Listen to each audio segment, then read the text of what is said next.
Target board में। तो सभी को गुड मॉर्निंग मेरी तरफ से, जल्दी से लाइव आ जाइए ताकि फिर क्लास को शुरू किया जा सके। तो सुबह सुबह जय श्री कृष्णा, राधे कृष्णा। सुबह सुबह श्री कृष्ण कुमार केसरी जी आपका नाम लेके शुरू किया जाए क्लास। चलिए, राधे राधे, जय श्री कृष्णा, वालेकुम अस्सलाम, सत श्री अकाल, जिसका जो नाम सब स्वागत। ठीक है, नूरी परवीन जी बताइए, पढ़ाई कैसी चल रही है आप लोगों की? सबसे पहले ये बताइए। और पढ़ाई के साथ साथ सबसे पहली चीज़, पढ़ाई में रेगुलरिटी है कि नहीं, ये बताइए। ठीक है प्रिंस कुमार जी। अच्छा, लग रहा है कि वो ऑब्जेक्टिव वाला पीडीएफ चला गया, सब्जेक्टिव वाला भी डाल ही देंगे सब लोग तो। चलो, good morning, Radhe Radhe Paswan ji. Happy birthday बच्चे। शुभम कुमार यादव, आपका बर्थडे आ गया आज। अब तो सादर प्रणाम स्नेहा झा जी। अमर कुमार जी, ठीक है हम, आप कैसे हो? मुस्कान, बहुत ख़राब क्यों बच्चा, ऐसा क्या है बहुत ख़राब चल रहा है? रेगुलरिटी बनाए रखिए, ठंडक में तबीयत को थोड़ा क्लियर रखिए, जैसे कि हम थोड़ी। ठीक है रोशन कुमार जी, गलतियां कर बैठे हैं उसके लिए कल बुखार हो गया, आज भी है, सुबह सुबह बुखार हो जा रहा है यार। हाँ भाई, हमको भी ठंड लगती है, दोनों का। ठीक, दोनों का चला गया। ठीक, कमेंट आता है चांदनी कुमारी जी। चलो, सूरज प्रजापति जी बताइए, बहुत तेज़ी से कमेंट निकलना है इसलिए कोई किसी किसी का कमेंट नहीं देख पा रहे हैं। ठीक, army lover, have a beautiful day के लिए भी ढेर सारा आशीर्वाद बच्चे। चलो, आज सिर्फ हम लोगों को पढ़ना है किसके बारे में? डार्विन के बारे में। और उन्होंने जीवन की उत्पत्ति के बारे में या पृथ्वी पर जीवों के जैव विकास के बारे में क्या बताया और किस आधार पर बताया, उसको देखते हैं। ठीक है ना? ठीक है, ले लेना भाई जो भी बच्चा था।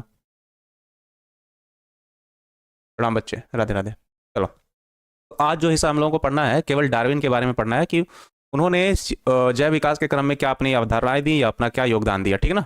तो चलो, तो सबसे पहले तो क्वेश्चन सिर्फ यही पूछता है कि डार्विनवाद क्या है, वर्णन कीजिए। तो डार्विनवाद में डार्विन ने किसके बारे में बताया है? डार्विन ने सिर्फ बताया है किसके बारे में? जीवों के क्रमिक विकास के बारे में।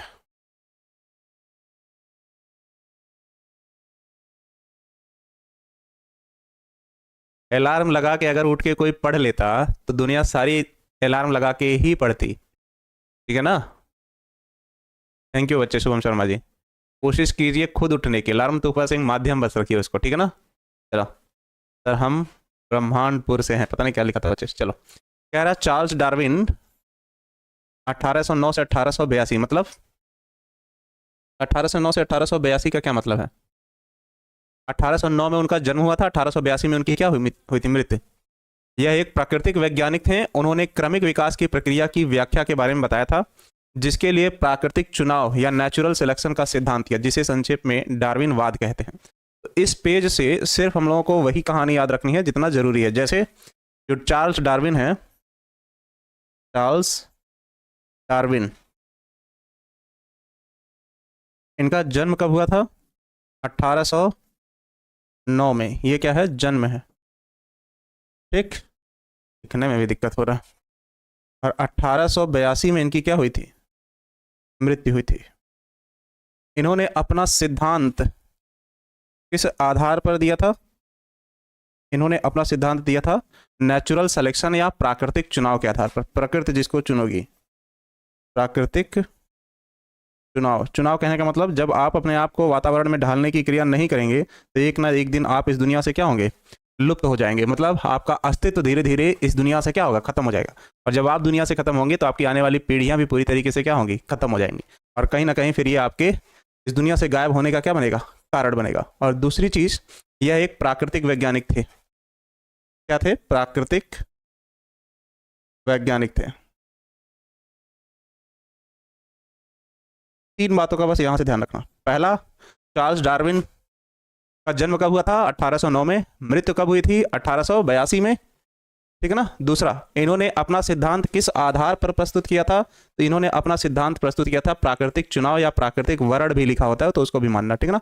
या नेचुरल सिलेक्शन, या नेचुरल सिलेक्शन के आधार पर। ठीक, चलो, इतनी बात समझ में आ जाएगी? टेढ़ा ही रहने दो। देखो, अभी तक घड़ी और मोबाइल के चक्कर में है। सुप्रभात बच्चे। तो ये तीन बातें यहां से याद रखना। ठीक, अगली चीज लिखा है, चार्ल्स डार्विन का जन्म कब हुआ था? चार्ल्स डार्विन का जन्म हुआ था 12 फरवरी 1809 को हुआ था। 12 फरवरी 1809 को हुआ था। कहाँ पर हुआ था? एडिनबरा के चिकित्सालय शास्त्र का अध्ययन किया, चिकित्सा शास्त्र में अध्ययन किया, लेकिन बाद में चिकित्सा शास्त्र को छोड़कर एक गिरजाघर में क्या करने लगे? काम करने लगे। कैम्ब्रिज से स्नातक किया, कैम्ब्रिज यूनिवर्सिटी है, ठीक है ना। और वे प्रकृति प्रेमी थे, और जब उन्होंने समन्वेषण के लिए HMS बीगल, ये जहाज का नाम है, से यात्रा करने को मिला विश्व का, तो वो तुरंत राजी हो गए। और उनकी यात्रा कब चली? 1831 से 1836 तक, ठीक है ना। इस समय उन्होंने क्या किया? जंतुओं और पौधों की विभिन्नताओं की व्याख्या करने के लिए तथ्यों का संग्रह किया कि कैसे कैसे जंतु या पौधे पाए जाते हैं, ठीक है ना। और फिर सोसाइटी के सामने डार्विन और वेलेस का सैलेंट पढ़ा गया। मतलब उन्होंने जो लिखा, किसके किसके साथ? डार्विन और वेलेस, 2 लोग सहयोगी थे। इस पेज से आपको क्या क्या याद रखना है? बच्चे तबीयत का ज़्यादा एक डिस्टर्ब है, कल की क्लास छूट गई थी तभी आज आ गए, नहीं तो मुझे लग रहा था आज भी छोड़ना ही पड़ेगा, ठीक। पहला बात याद रखोगे क्या? रॉबर्ट डार्विन, पूरा नाम इनका क्या है? सॉरी, रॉबर्ट डार्विन, हाँ ठीक है, Charles Darwin, Charles Robert Darwin, Charles Robert Darwin, Robert Darwin का जन्म कहाँ हुआ था? 12 फरवरी 1809 में, 12 फरवरी 1809 को, ठीक। पहली लाइन जो याद रखनी है। दूसरी लाइन क्या याद रखनी है? कहाँ से ये चिकित्सा? एडिनबरा, एडिनबरा एक जगह है जहां से इन्होंने कौन सी शिक्षा ली थी? चिकित्सा शास्त्र की,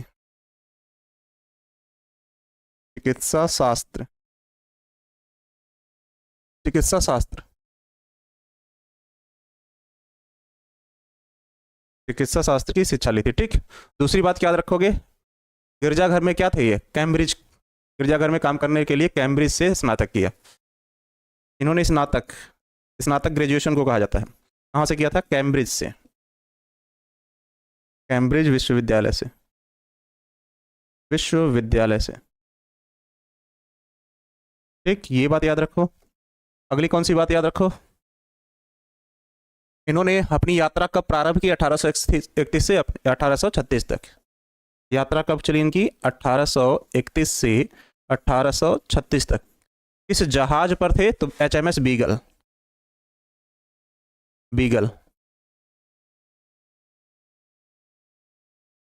जहाज पर, पानी का जहाज था, ये ध्यान रखना, ठीक है ना। ये सब चीज़ें, मेरा नाम लीजिए सर, सुजीत कुमार जी। ये छोटी छोटी जानकारियां अगर आपको याद रह जाएंगी तो आप ये लिख सकते हैं, ठीक है ना। इन्होंने किस पर प्रयोग किया था? किसकी प्रजातियों के बारे में लिखा था? तो इन्होंने लिखा था किसके? पौधों और जंतुओं की प्रजातियों के बारे में, पौधों एवं जंतु की प्रजाति का अध्ययन किया,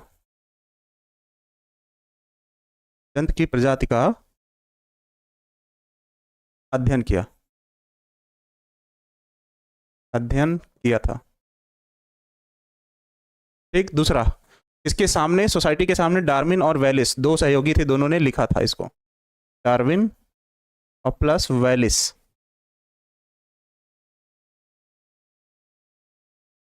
जो भी लिखे उन्होंने अपनी यात्रा के दौरान, उन सबको क्या किया गया? पढ़ा गया।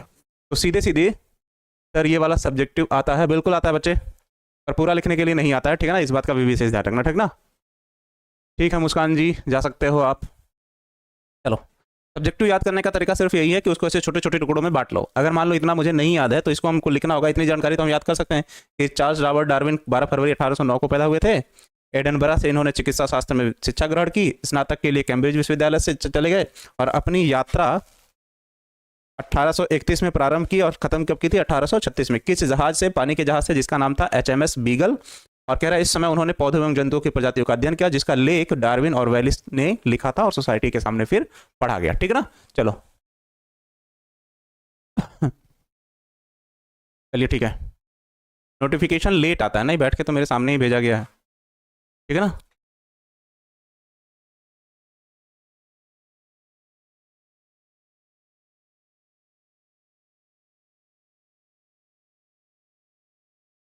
चलो, सुनने से केवल काम नहीं चलेगा सुशांत जी, लिखना भी पड़ेगा। आपका एग्जाम लिखित है। ये बच्चे आप लोग क्यों भूल जाते हो? सिर्फ ऑब्जेक्टिव पे फोकस मत किया करो, आपको एग्जाम लिख के भी देना है, इस बात का भी ध्यान रखो। 35 नंबर में ऑब्जेक्टिव करोगे, बाकी तुम्हारा 35 नंबर तो लिखित है ना। 10 क्वेश्चन आपके लघु उत्तरी लिखने हैं, 3 क्वेश्चन आपके दीर्घ उत्तरी लिखने हैं, तो इस बात का भी विशेष ध्यान रखो बच्चे, प्रैक्टिस किया करो लिखने की, ठीक।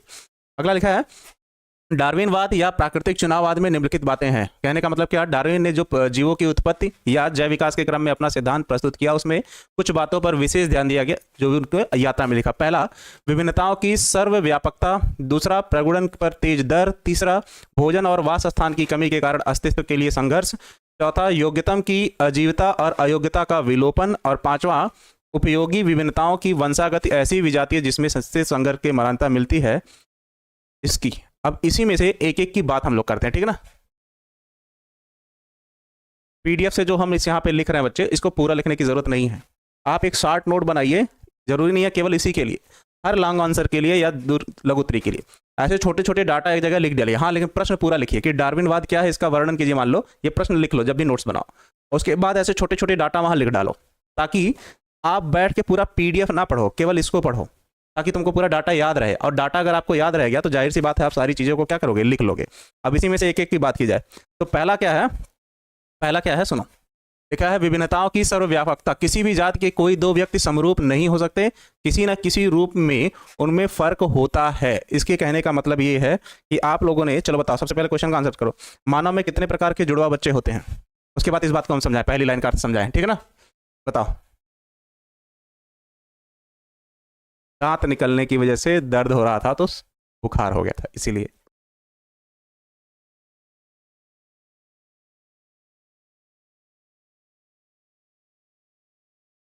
तीन प्रकार के जुड़वा बच्चे, चार नहीं है चांदनी कुमारी जी, तीन है। दो भी नहीं है आसिफ जी, हम लोगों ने तीन पढ़ा था। पहला पढ़ा था क्या, भ्रांतीय यमज, भ्रांतीय यमज पढ़ा था हम लोगों ने। दूसरा पढ़ा था समान यमज, समान यमज। तीसरा पढ़ा था श्यामिज, श्यामिज पढ़ा था। तीन प्रकार के जुड़वा बच्चे हम लोगों ने पढ़े थे, ठीक है ना। आप लोग कंफ्यूज हो रहे बच्चे, ऐसी पढ़ाई मत करो कि जो आपको कंफ्यूजन पैदा करे, ठीक। अब सुनो, जो समान यमज थे ये दो प्रकार के हो सकते थे, या तो दोनों लड़के हैं या तो दोनों लड़कियां हैं, ठीक। अगली बात इसके विषय, इनकी बाह्य संरचना, बाह्य संरचना और इसकी भी बाह्य संरचना एक समान होगी, और इसके आनुवांशिक लक्षण, आनुवांशिक लक्षण भी एक समान होंगे, और इसका भी आनुवांशिक लक्षण, आनुवांशिक लक्षण एक समान होगा। कहने का क्या मतलब है, कहने का मतलब यह है कि दोनों लड़कियां हो या दोनों लड़के हो, ये दोनों दिखने में भी सेम होंगे और दोनों का डीएनए आनुवांशिक लक्षण भी ठीक होगा, ठीक है ना। सर आप भी नहीं कर रहा है मतलब, चलो कहने का मतलब ये है, डार्विन के अनुसार इन्होंने कहा कि दुनिया में जो दो जुड़वा बच्चे हैं, चाहे शकल सेम हो चाहे डीएनए सेम हो, वो भी एक दूसरे के समान नहीं होते हैं, जो कि पूरी तरीके से वो सही है। कहने का मतलब क्या है, इस बच्चे को रखा जाए बिहार में, बिहार में, और इस बच्चे को रखा जाए अगर मान लो यूपी में, उत्तर प्रदेश में, उत्तर प्रदेश में, ठीक, रखा जाए बिहार में, उस बच्चे को जन्म से ही रखा जाए उत्तर प्रदेश में, तो इसकी भाषा, रहन सहन, हम अगर भाषा का उदाहरण लें केवल, तो दोनों की भाषा में कोई समानता नहीं होगी, दोनों की भाषा एक दूसरे से क्या होगी, अलग होगी। दोनों का व्यवहार एक दूसरे से अलग होगा, दोनों का कल्चर एक दूसरे से अलग होगा, दोनों का रहन सहन एक दूसरे से अलग होगा। ये पूरी तरीके से एक दूसरे से अलग होंगे, भले दोनों दिखने में सेम है, एक साथ पैदा हुए थे, जुड़वा बच्चे हैं, फिर भी। इसीलिए डार्विन ने कहा पहली लाइन में, विभिन्नताओं की सर्वव्यापकता, किसी भी जाति का कोई दो व्यक्ति समरूप नहीं हो सकता, किसी न किसी रूप में उनमें क्या होता है, फर्क होता है। तो पहली लाइन का अर्थ यही था। बात समझ में आई, पहले बताओ, एकदम आसानी से समझा रहे हैं। पहली लाइन का अर्थ यही था, बताओ। बात समझ में आ गई तो एक बार यस सर लिखो, बात समझ में आ गई हो तो एक बार यस सर लिखो, उसके बाद फिर हम आगे बढ़े। बताओ, बात समझ में आ गई हो तो एक बार यस सर लिखो। जी सर, एमडी नौशाद जी ने सबसे पहले लिखा। तो जो दुनिया में जो जुड़वा बच्चे भी हैं, ऐसा कुछ नहीं है बच्चे, बबलू कुमार, ठीक है ना, वो भी एक दूसरे के समान नहीं होते, क्योंकि उनमें व्यक्तिगत विभिन्नताएं हो सकती हैं, आनुवांशिक रूप से बाह्य संरचना में समान हो जाए, ये से हो सकता है, ठीक है ना बच्चे। चलो चलो, यस सर, सारे बच्चे लिख रहे हो। और अगली बात, दूसरी बात इसमें ये लिखी है, आ गया। प्रगुणन की दर तेज दर जंतु गुणोत्तर अनुपात में प्रजनन करते हैं, निम्नलिखित उदाहरणों से प्रजनन की तेजी मालूम होगी। कहने का मतलब ये क्या है, इसके कहने का अर्थ ये है कि अगर हम दूसरी बात पे जिक्र करें, मान लो ये पहली बात हो गई, अब बात करते हैं दूसरी की। दूसरी बात पे अगर हम लोग जिक्र करें, ठीक है ना, चलो दूसरी बात की जिक्र की जाए तो मान लो कह रहा है, एक उदाहरण ले रहे हैं मनुष्य का, ठीक, और एक उदाहरण मान लो लेते हैं बिल्ली का। चलो बिल्ली का, दो उदाहरण लेते हैं हम लोग, मनुष्य का और बिल्ली का। अब इसमें अगर हम लोग जनन की क्रिया की बात करें तो मनुष्य एक बार में जनन की क्रिया के समय सामान्यतः कितने शिशु को जन्म देता है? एक नवजात शिशु को जन्म देता है, ठीक, कितने समय में? लगभग 9 महीने में, ठीक। मनुष्य सामान्यतः 9 महीने में एक नवजात शिशु को जन्म देता है, ठीक है ना। पर यहीं अगर हम लोग बिल्ली की बात करें उदाहरण के तौर पे, तो बिल्ली में ये सामान्यतः, मंथ तो एग्जैक्ट नहीं याद मुझे, ठीक है ना, सामान्यतः 4 से 5 नवजात शिशु को क्या करती है? वो जन्म देती है। नवजात शिशु को क्या करती है? जन्म देती है। तो अगर अपने आप से इसकी तुलना की जाए, किसकी? इन दो जानवरों की, ठीक है ना। मनुष्य भी एक जानवर है, बस सभी जानवरों में योग्य या उत्तम है, बस कहने की बात यह है। तो दूसरी बात की अगर तुलना की जाए कि जनन की क्रिया के समय यहाँ 9 महीने में क्या सिर्फ एक शिशु का जन्म हो रहा है, ये भी 9 महीने के लगभग या कमी होगा उससे, पर उसमें 4 से 5 शिशुओं का जन्म हो रहा है। तो कहने का मतलब ये है कि यदि किसी प्रजाति में महामारी या बीमारी या कुछ भी फैलने के कारण जीवों की संख्या में मृत्यु दर बढ़ गई या जन्म दर बढ़ गई या गुणन की दर बढ़ी, गुणन मतलब वही संख्या में वृद्धि की दर क्या हो गई? बढ़ गई, ठीक है ना। हाँ ठीक है, चलो की दर बढ़ गई, तो इसका अस्तित्व तो दुनिया में बना रह जाएगा, पर हमारा अस्तित्व दुनिया से धीरे धीरे क्या होगा? खत्म हो जाएगा। तो उनका कहने का मतलब ये है कि जो जीव तेजी से क्या हो रहे हैं? गुणन की क्रिया करते हैं या शिशु को जन्म देते हैं, उनका अस्तित्व दुनिया में बना रहता है और वो अपने आप को वातावरण में ढालकर सर्वाइव करने लगते हैं प्राकृतिक वर्ण या प्राकृतिक चयन के कारण। लेकिन जो जीव जो संख्या में कम है, जैसे हाथी, उसमें जनन की क्रिया बहुत स्लो होती है, ठीक है ना, जो अपने जीवन काल में बहुत होता है तो 3 से 4 बच्चों को जन्म देती है, जिसके कारण क्या होता है? उसका अस्तित्व दुनिया से धीरे धीरे क्या हो रहा है? गायब हो रहा है। बात समझ में आई? तो यहाँ गुणन का कहने का मतलब जन्म दर से या मृत्यु दर से संबंधित है या संख्या से संबंधित है, ठीक है ना। सर मतलब हम जानवर हैं, स्नेहा जाजी, मनुष्य सबसे बड़ा जानवर है इस दुनिया में, ठीक है ना। चलो और बताओ। बस दिमागी स्तर पर मनुष्य बाकी लोगों से श्रेष्ठ है, ठीक। अगली बात क्या लिखी है? अगली बात लिखी है, अंतर जातीय संघर्ष एक ही जाति के प्राणियों के बीच होता है। उदाहरण के लिए एक देश के लोग भोजन और आवास के लिए दूसरे देश के लोगों के साथ क्या करते हैं? युद्ध करते हैं। अब इस बात को भी समझो, ठीक है ना। तीसरी बात की क्या मतलब है? यहां पर कह रहा है कि मान लो पृथ्वी पर बात की जाए तो पृथ्वी को 3 समूहों में बांटे थे, एक जल मंडल, एक स्थल मंडल और तीसरा वायुमंडल, ठीक। पृथ्वी को अध्ययन के लिए 3 पार्ट में हम लोगों ने जब पारिस्थितिकी वाला चैप्टर पढ़ा था तब बांटे थे। अब जल मंडल में जलीय जीव होंगे, यहां कौन होगा? जलीय जीव होंगे। यहां पर स्थलीय जीव होंगे, और यहां पर गैस और सूक्ष्म जीव लिख सकते हो। सूक्ष्म जीव जो वातावरण में पाए जाते हैं वो लिख सकते हो, ठीक है ना। ये सब चीजें होंगी, पर ऐसा नहीं है कि ये लोग आपस में संघर्ष नहीं कर रहे होंगे। जलीय जीव में ऐसे लिख लो, भोजन के लिए संघर्ष हो रहा होगा, भोजन के लिए संघर्ष।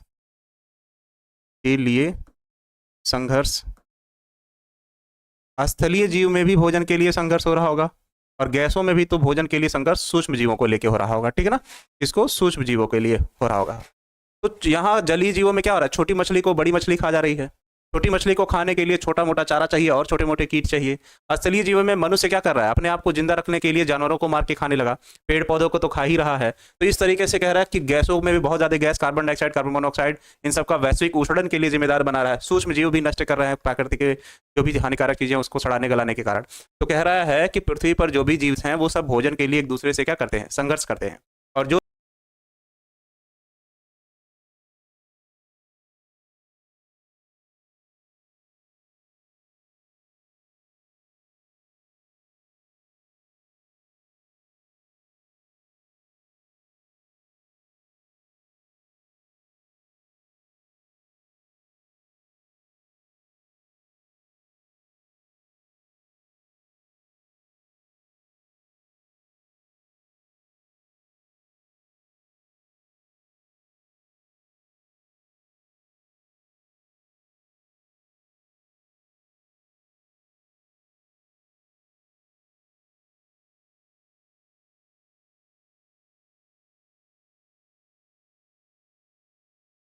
ज्यादा ताकतवर है, जो ज्यादा ताकतवर है वो किसको, कमजोर को, कमजोर को हानि पहुंचा रहा है। किसके कारण, भोजन को ग्रहण करने के लिए। और जो कमजोर है और भोजन ग्रहण नहीं कर पाएगा अपने वातावरण में, वो भोजन की कमी के कारण इस दुनिया से धीरे धीरे क्या हो जाएगा, नष्ट हो जाएगा। जैसे उदाहरण ये ले, जनसंख्या तो बढ़ रही है लेकिन जमीन हमारा कम हो रहा है, लेकिन उत्पादन दर में वृद्धि हो रही है। तो अपने आप को जिंदा रखने के लिए मनुष्य क्या कर रहा है, पहले शाकाहारी था, फिर मांसाहारी हो गया, फिर सर्वाहारी हो गया। अब ऐसी चीजों को बना रहा है हाइब्रिड, जो उत्पादन दर में वृद्धि लाए, ठीक है ना, जिसके कारण क्या हो, पैदावार की कमी को पूरा किया जा सके और जीवन की आवश्यकताओं को भी पूरा किया जा सके। अगला, अगला क्या है, चौथा, योग्यतम की अजीविता। जीवन संघर्ष में वही योग्यतम होने से जो शक्तिशाली होते हैं और जिनमें कुछ उपयोगी लक्षण होते हैं, ऐसे ही जीव जीवित रह पाते हैं। अनुपयोगी गुणों वाले दूसरे जीव नष्ट हो जाते हैं।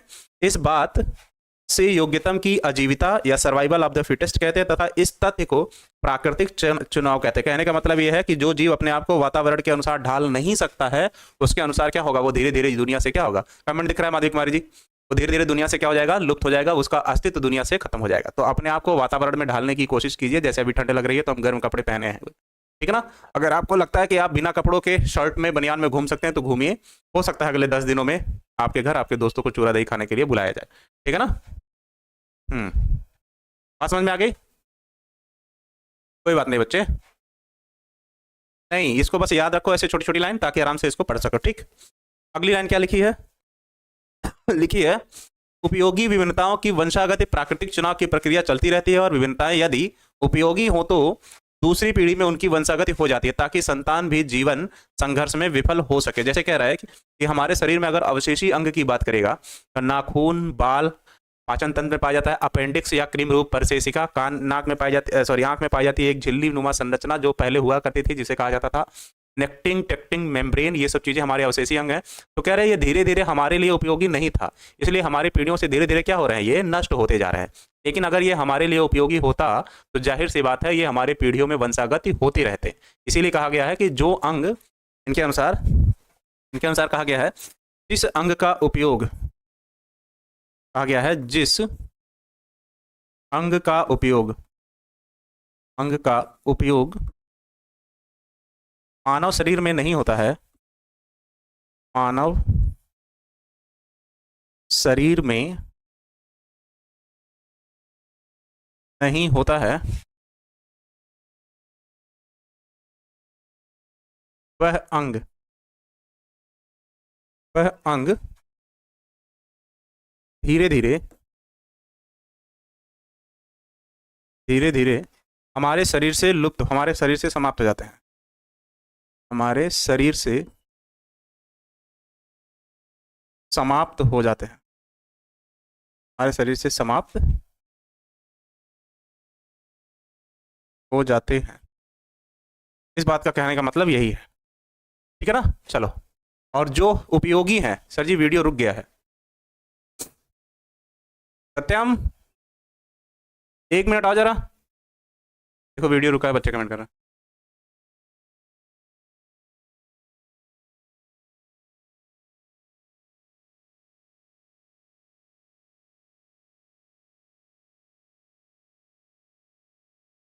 वीडियो चला का, जरा एक बार यस सर लिखो अगर वीडियो चल रहा हो तो।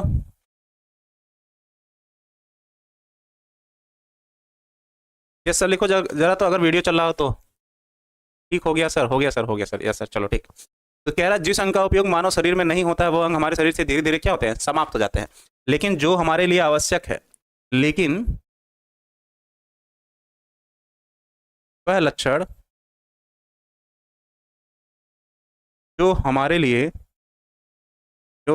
लिए आवश्यक हैं,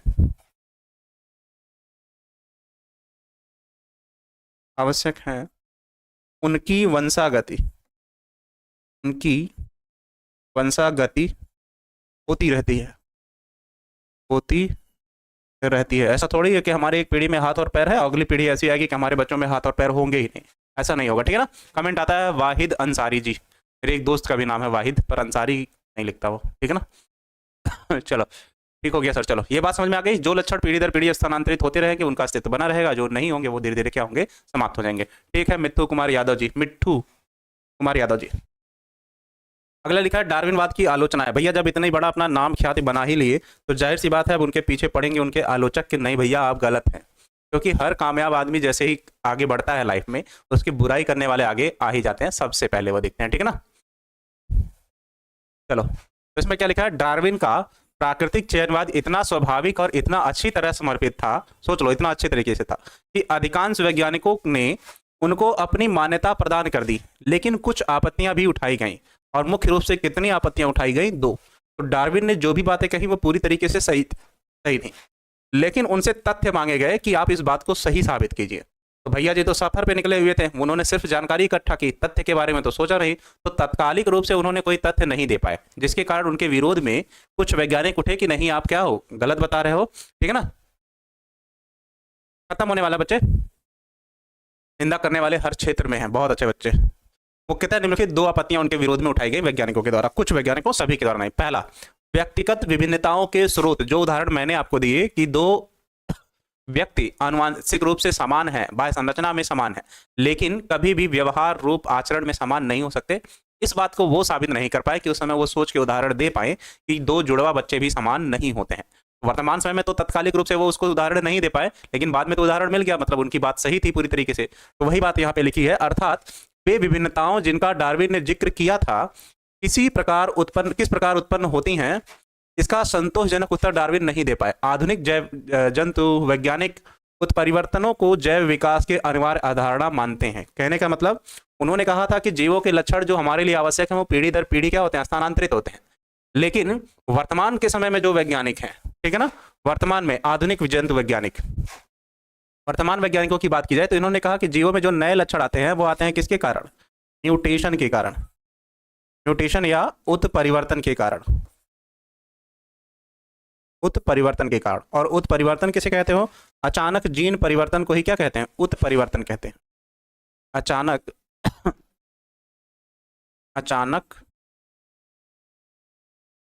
जीन परिवर्तन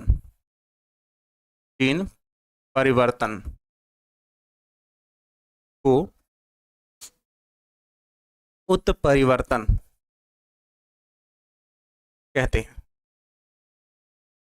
और यह अवधारणा किसकी थी, यह अवधारणा है वर्तमान समय में जो वैज्ञानिक हैं उनकी, कि हमारे शरीर में जो नए लक्षण आते हैं वो लक्षण आते हैं उत्परिवर्तन के कारण, न कि डार्विन के प्राकृतिक चयन या प्राकृतिक वर्ण के सिद्धांत के आधार पर, ठीक है ना बच्चे। अभिषेक सर जब तक जिंदा रहिएगा तब तक निंदा होती रहती है। बच्चे सही बात है ये बात। और एक चीज याद रखो, जब आपको लगे कि लोग आपकी कामयाबी के जल रहे हैं, बस सही समय होता है आपको एंजॉय करने का, बहुत सुकून मिलता है।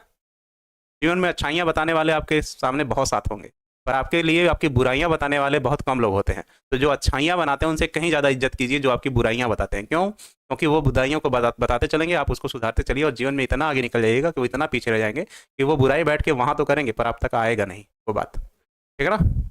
चलो मुस्कान कुमारी जी कमेंट दिख रहा था, वैसे तो आप जा रही थी बोल रही हैं शायद, ठीक है ना। इस बात के बाद समझ में आ गई। दूसरी बात, दूसरा जो इनका दिक्कत था, दूसरा दिक्कत ये था कि कहा गया क्या कि प्राकृतिक चयन और डार्विन ने स्पष्टीकरण के संबंध में आलोचकों का कहना था कि यदि प्राकृतिक चयन जीवों के लिए कायम रखने और छांट देने में ही सीमित है तो नए जीवों की उत्पत्ति के लिए यह चयन किस प्रकार उत्तरदायी होता है। इनके कहने का मतलब ये था, वैज्ञानिकों ने डार्विन से पूछा कि जो पुराने जीव, हाथी घोड़ा, ये सब चीजें दुनिया में बसे हुए हैं, तो उनके लक्षण तो एक पीढ़ी से दूसरी पीढ़ी में स्थानांतरित हो रहे हैं, लेकिन कुछ जीव ऐसे दुनिया में पैदा हो गए जिनके अनुवांशिक लक्षण पूरी तरीके से वैसे थे ही नहीं, मतलब वो जीव दुनिया में थे ही नहीं, तो अचानक नए जीव कहां से आ गए। जैसे एक उदाहरण हम लोगों ने लिया था कि ये अंडा है, ठीक है ना, अंडा। तो उदाहरण के तौर पर हम लोगों ने लिया था कि अंडे से मुर्गी आई कि मुर्गी से अंडा आया, ठीक। तो मैंने ये कहा था कि दुनिया में सबसे पहले अगर जो आया तो वो था क्या, अंडा, और अंडा किसी और जीव का रहा होगा, अंडा किसी और जीव का रहा होगा, मुर्गी का नहीं रहा होगा, किसी और जीव का रहा होगा, मतलब उसमें मुर्गी का दुनिया में कोई अस्तित्व नहीं रहा होगा। लेकिन इस जीव अंडे में क्या हुआ, उत्परिवर्तन हुआ, उत्परिवर्तन हुआ, जिसके कारण इसके जीन क्या हो गए, बदल गए, और जब जीन बदल गए तो जिस अंडे से जो जानवर निकलने वाला था उसके स्थान पर एक नए प्रकार का जीव पैदा हुआ, नए प्रकार का जीव, नए प्रकार का जीव पैदा हुआ, जिसे वर्तमान समय में क्या कहा गया, मुर्गी कहा गया। तो दुनिया में सबसे पहले क्या आया, दुनिया में सबसे पहले आया अंडा, ठीक, इस बात का भी ध्यान रखना, और उत्परिवर्तन के कारण उसमें नए जीव आए, ठीक ना। कुछ तो बुरा लगता है ना सुनने पर सर, अगर तुमको बच्चा एक बात बताओ, कोई इंसान तुम्हारी बुराई कर रहा है और तुम उसको सुनकर रिएक्ट कर रहे हो, तो तुम्हारे और उसके में फर्क क्या रखा गया। 100 लोग मिलके अगर इस रिमोट को कहे ये रिमोट नहीं मोटर कार है, तो क्या तुम उसको मान लो। पूरी दुनिया मिलके अगर इसको कहे कि ये रिमोट नहीं मोटर कार है, तो क्या ये बात सच हो जाएगी, नहीं, क्योंकि एक इंसान है जो कह रहा है कि ये रिमोट है। तो दूसरों की बातों को कभी दिल पे ना लिया करो, उनका काम ही है कहना, वो कहते रहेंगे। कहा कोई गाना है ना, कुछ तो लोग कहेंगे लोगों का है काम, लोगों का काम है कहना ठीक है ना, उस बात के पीछे मत पड़ा करो। दुनिया में बहुत तरीके के लोग हैं, आप अपनी बात पे अडिग रहो। अगर आपको लगता है वो रिमोट है तो वो रिमोट ही है, भले 1000 लोग मिलकर उसको साबित करने पे तुले हुए हो क्या कि नहीं वो मोटर कार है, ठीक है ना। चलो, अरे एसी का रिमोट है यार, मोबाइल थोड़ी है। तो नए प्रकार का जीव किसके कारण उत्पन्न हुआ, नए प्रकार का जीव उत्पन्न हुआ उत्परिवर्तन के कारण। तो इस बात को वो नहीं समझा पाए कि जो नए नए दुनिया में जीव पैदा हुए कि वो उत्परिवर्तन से आए कि प्राकृतिक चयन से आए। ये दो विरोध के तौर पर उनके बारे में बातें उठी, ठीक है ना। चलो, बात समझ में आ गई।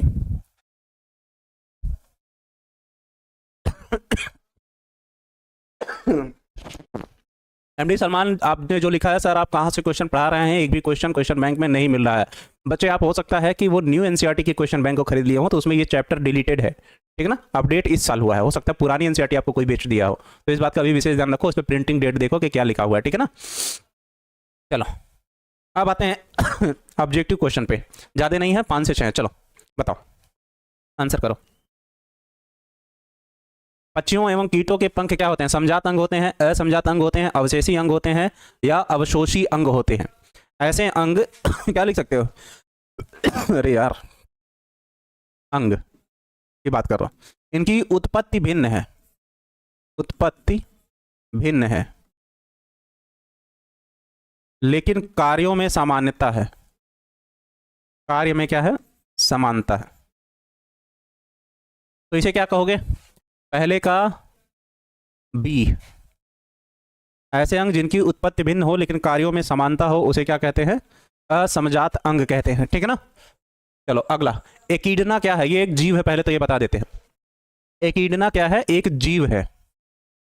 चलो दूसरे का भी बी, योजक कड़ी है, ये दो वर्गों को आपस में क्या करती है, जोड़ने का कार्य करती है, ठीक है ना। एकीडना एक योजक कड़ी है, ठीक, इस बात का भी ध्यान रखो। चलो अगला, मनुष्य का अवशेषी अंग क्या है, अभी थोड़ी देर पहले हम अवशेषी अंग गिना भी रहे थे, चलो आ भी गया क्वेश्चन। मनुष्य का अवशेषी अंग क्या है, तीसरे नंबर क्वेश्चन का आंसर करो।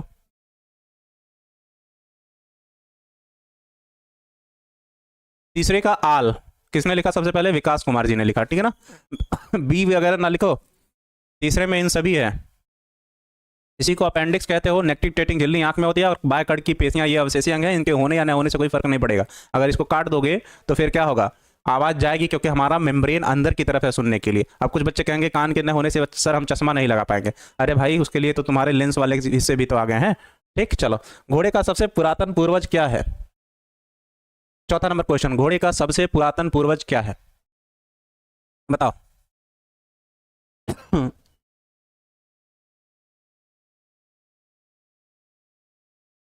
घोड़े का सबसे पुरातन पूर्वज शंतु कुमार ने सबसे पहले किया है, सही। इयो हिप्पस है, इयो हिप्पस, ठीक। चलो अगला, केवल अफ्रीका में ही पाए जाते हैं और कहीं नहीं पाए जाते, कौन है इसमें से बताओ? वह कौन सा जीव है जो केवल अफ्रीका में ही पाया जाता है? 5वें नंबर क्वेश्चन का आंसर करो पूरा, उषा कुमारी जी। 5वें का बी में अटक गए बच्चे, जेब्रा। 5वें का सी भी आंसर आ गया, गोरिल्ला। अरे बाप रे। 5वें का बी जेब्रा, ए भी चल रहा है, माला कुमारी जी। हालांकि इसका सभी आंसर है, जिराफ, जेब्रा, गोरिल्ला। जिराफ तो केवल अफ्रीका में पाए जाते हैं, आप लोगों ने पढ़ रखा है, पर जेब्रा और गोरिल्ला भी अफ्रीका में ज़्यादा ही मिलते हैं, ठीक है ना। चलो हाँ, अगला निम्नलिखित में से कौन एक फुफ्फुस मत्स्य है जो पश्चिम अफ्रीका में मिलती है? हाँ चलो बताओ।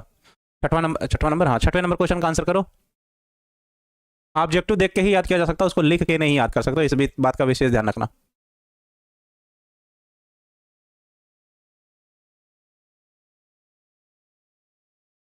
छठवें का बी, सिरोडोटस। नहीं भाई, प्रोटोटेरस, ठीक है ना।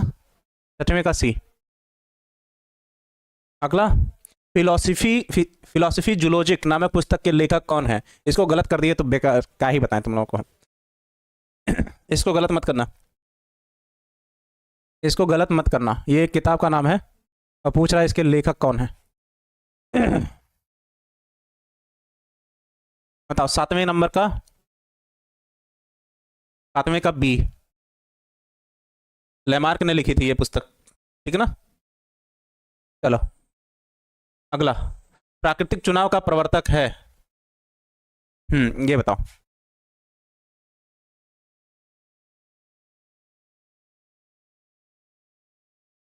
Drosophila, Drosophila. ये क्या है? घरेलू मक्खी है, मक्खी, ठीक है ना। इसी पर प्रयोग किया था किसने? 8वें नंबर क्वेश्चन का आंसर करो। इसी पर प्रयोग किया था किसने?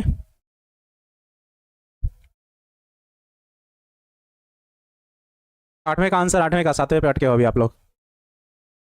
1300 बच्चे 7वें पर अटके।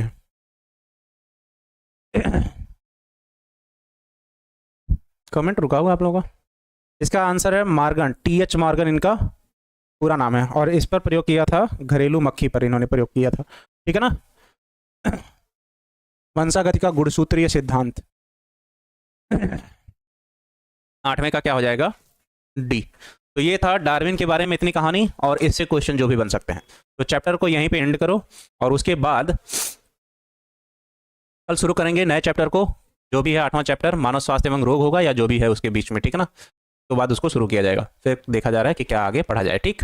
चलो, सब्जेक्टिव याद करने का तरीका सिर्फ एक है, जो कि हम आपको बोल चुके हैं, कि ऐसे छोटे छोटे डाटा लिखिए जगह जगह अपने कॉपी में, जैसे ये छोटे छोटे डाटा हम लोगों ने लिखे समझने के लिए, वैसे पूरी थियरी के छोटे छोटे डाटा ऐसे लिख डालिए, ताकि आराम से आपको याद हो जाए। अगर आप सोच रहे हैं कि पूरी थियरी याद कर लेंगे तो नहीं होगा याद बच्चे, उसके लिए आपको छोटे छोटे डाटा लिखने ही पड़ेंगे, तब जाके वो चीज़ें याद होंगी, ठीक है ना। चलो 8वें का डी, ठीक है ना। चलो कल मिलते हैं इसी टाइम पे, तब फिर न्यू चैप्टर के साथ। तब तक के लिए अपना ख्याल रखो, अच्छे से पढ़ाई करो, और दिन भर अपने पढ़ाई को दो, पूरा दिन इधर उधर घूमने में समय ना गवाओ, ठीक है बच्चे। जय हिंद, मुस्कुराते रहिए, अच्छे से पढ़िए, और सेहत का विशेष ध्यान रखिए, ठीक।